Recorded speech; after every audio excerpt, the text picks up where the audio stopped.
Latest updates ఎప్పటికప్పుడు పొందడానికి big TV WhatsApp channel follow అవ్వండి. లింక్ డిస్క్రిప్షన్ లో ఉంది. హలో అండి, ఐఎమ్ శిరీష, క్లినికల్ డైటీషియన్. ఈరోజు మనం ప్యాకెట్ ఫుడ్స్ గురించి మాట్లాడుకుందాం. ప్యాకెట్ ఫుడ్స్ అంటే ఏంటి, ఈ ప్యాకెట్ ఫుడ్స్లో యూజ్ చేసే కెమికల్స్, ఎలాంటి కెమికల్స్ యూజ్ చేస్తారు, వీటి వల్ల కలిగే అనారోగ్యాలు ఏంటివి, ఈ ప్యాకెట్ ఫుడ్స్ అసలు తినొచ్చా లేదా, ఇవన్నీ ప్రతి ఒక్కరికి డౌట్స్ ఉంటాయి. బట్ మన బిజీ లైఫ్ స్టైల్లో ఇంట్లో టైం కుదరట్లేదని చెప్పేసి, ఈజీగా హ్యాండ్ పిక్డ్ ఉంటాయని, ఈజీ క్యారీబుల్ అని చెప్పేసి ఇవే యూజ్ చేస్తున్నాము.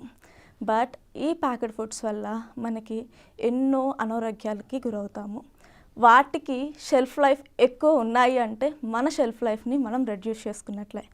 ఎందుకు అంటే ఈ ప్యాకెట్ ఫుడ్స్ అనేది ఒక రా ఇంగ్రీడియంట్ని కెమికల్స్తో అండ్ ప్రిజర్వేటివ్స్తో మిక్స్ చేసేసి ఎక్కువ రోజులు స్టోర్ అయ్యే ఉండేలాగా చేసి ప్లాస్టిక్ ర్యాప్స్తో టెట్రా ప్యాక్స్ లాగా డిఫరెంట్ ర్యాప్స్ చేసేసి మనకి మార్కెట్లో అవైలబుల్ ఉంటాయి.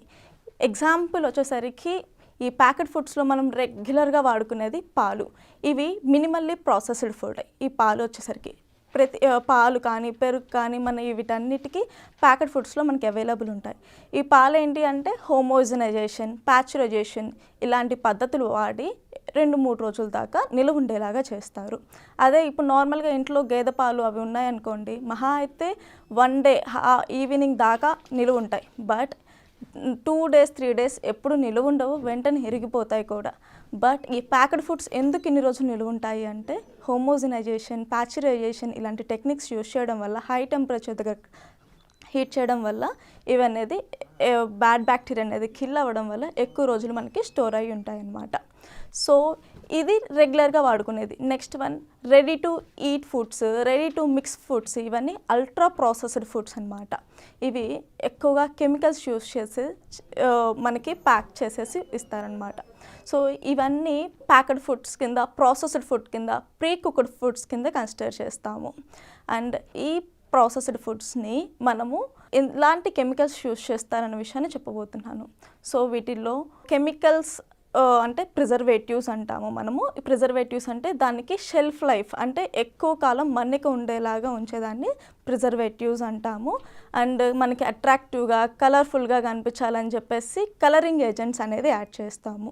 సో వీటిని అండ్ నెక్స్ట్ థింగ్ వచ్చేసరికి ఏంటి అంటే వాటికి టెక్స్చర్ అనేది ఇంప్రూవ్ అవ్వాలి అండ్ టేస్టీగా అనిపించాలి. ఒకసారి తినగానే మామూలుగా మనం ఏదైనా హెల్తీగా సలాడ్ ఇచ్చేసామనుకోండి, ఎక్కువ తినబుద్ధి కాదు మనకి.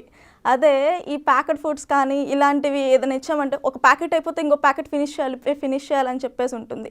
సో ఎక్కువ వీటిలో ఏంటి అంటే టేస్ట్ ఎన్హాన్స్ చేసే కెమికల్స్ యూజ్ చేస్తారు. అండ్ నెక్స్ట్ థింగ్ వచ్చేసరికి ఫ్యాట్స్, అయోడైజ్డ్ సాల్ట్స్, షుగర్స్ ఇలాంటివన్నీ యూజ్ చేయడం వల్ల వీటిల్లో ఇలాంటివన్నీ యూజ్ చేస్తారు. ఈ ప్రిజర్వేటివ్స్ వచ్చేసరికి నైట్రేట్స్, సోర్బైట్స్, ప్రొఫనేట్స్ అండ్ బెంజోయేట్స్, ITES. లాస్ట్లో మీరు ఏ ప్రాసెస్డ్ ఫుడ్ మార్కెట్లో అవైలబుల్ కొన్నా కానీ ఒకసారి ఇంగ్రీడియంట్ లిస్ట్ చూసుకున్నప్పుడు అక్కడ TES, ITs ఇలాంటితో ఎండ్ అయ్యి ఉన్నాయి అంటే కంపల్సరీ అందులో ప్రిజర్వేటివ్స్ అనేది యాడ్ చేసినట్లు. సో ఈ ITస్తో కానీ సోర్బైట్, బెంజోయేట్, నైట్రేట్స్ ఇలాంటివి మీకు కనిపించినట్లయితే ఈ ఫుడ్స్ని వీలైనంత వరకు అవాయిడ్ చేయడానికి ట్రై చేయండి.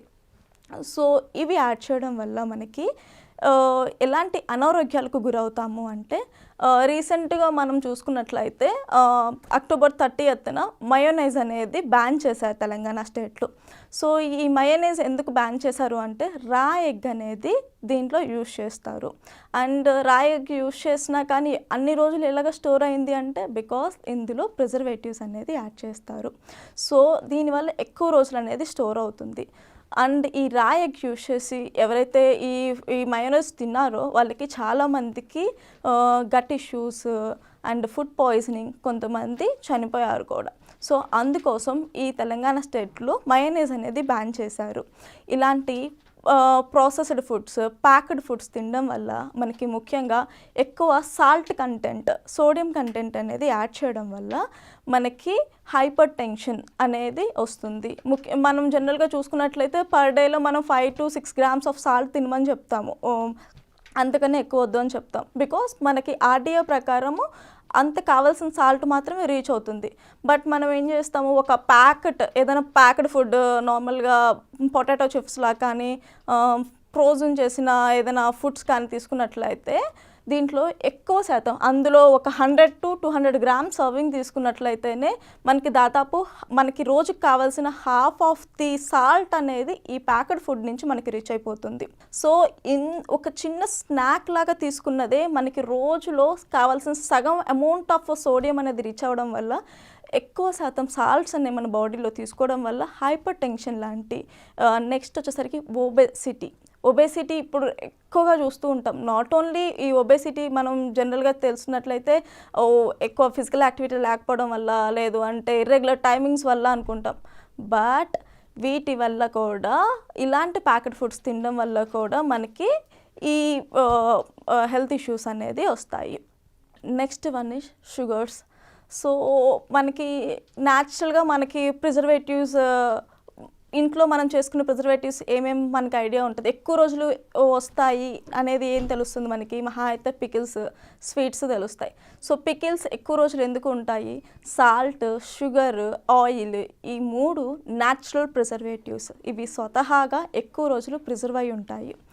సో ఈ ప్రిజర్వేటివ్స్ని మనము పికిల్స్ లాగా యూజ్ చేస్తే 6 months దాకా ఉంటాయి హైజీన్గా యూజ్ చేయడం వల్ల. నెక్స్ట్ వచ్చేసరికి షుగర్స్ యూజ్ చేసినవి స్వీట్స్, మిల్క్తో యూజ్ చేసిన స్వీట్స్ అయితే 2-3 days అనేది ఉంటాయి.